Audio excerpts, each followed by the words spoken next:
A new transportation service in the capital city of Cairo aims to provide a safe way for women to commute by cutting out men altogether. Let's join Ayman Siksik on a ride for more details. Need a ride? Egypt's new pink taxis are at your service. That is, if you happen to be a woman. The new transportation service in the Middle Eastern country takes its title seriously. The fleet of cars is run by women, for women, and comes to counter a pressing problem for the women of Egypt. Innovation is created following a public need. As women in this country, we need safe transportation services for the women of Egypt, for Arab women, and for women in this country in general.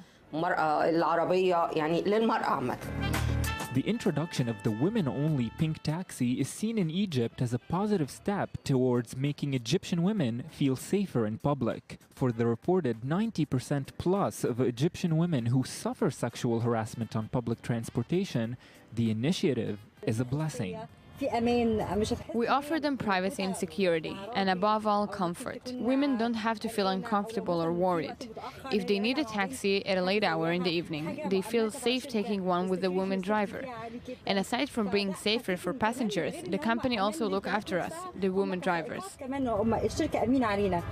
And judging by Pink Taxi's initial results, the potential customers are very excited. I love this idea. It shows that the women of Egypt are present, that we don't need anyone to solve our problems for us. Like every new idea, the public will be opposed to it at first, but they will get used to it. I'm sure the pink taxis will be successful.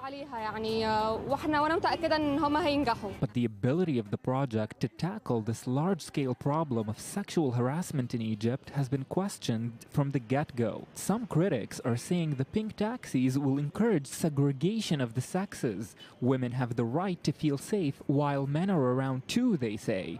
And the women-only taxis will not serve to curb sexual harassment. Pink taxis are currently only available in Cairo, but the managers plan to expand services across Egypt in the future. Fittingly enough, whether the project will be successful or not will eventually depend on women too. And with me here is correspondent Ayman Siksik. Good evening. Good evening, Lucy. I'm not wearing pink, yeah, but why I support the idea pink? altogether. It's a very good idea, especially after the Arab Spring and all the women were complaining there about sexual harassment, and a lot of women were experiencing even rape.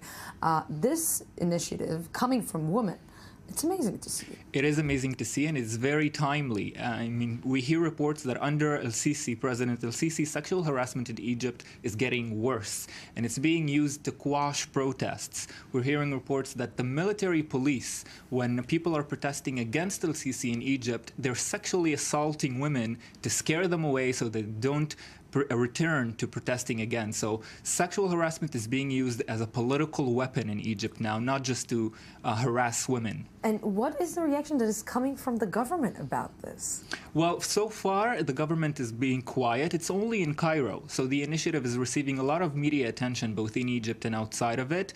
Sisi does have an interest to make it seem like he's supporting this. Of course, he wants to put on a democratic face. And it looks good outside because women are driving, unlike in Saudi Arabia, where women were not allowed to drive. And it looks like it's really like... It's great PR. Open and liberal. It's great PR for Egypt, but people are saying this will not solve sexual harassment, which it won't. It will keep women in a safe zone part of the day, help them get to work, to the house, to wherever they need to go, to the universities, without being sexually assaulted by men, but this won't erase sexual harassment from Egypt. Because, of course, the real problem is the place of the woman in the Arab world. If we respect women, we won't need taxis to keep them safe. And in a society where sex is taboo, the woman is always in danger. Of course. When will this happen, when women will be actually respected and granted the rights that she needs to get in our world? God knows. Ayman Siksik, thank you very, very much for Thank you, this. Lucy. And that's it for tonight. Tomorrow we will be here again from the Jaffa port, Israel. Have a great night.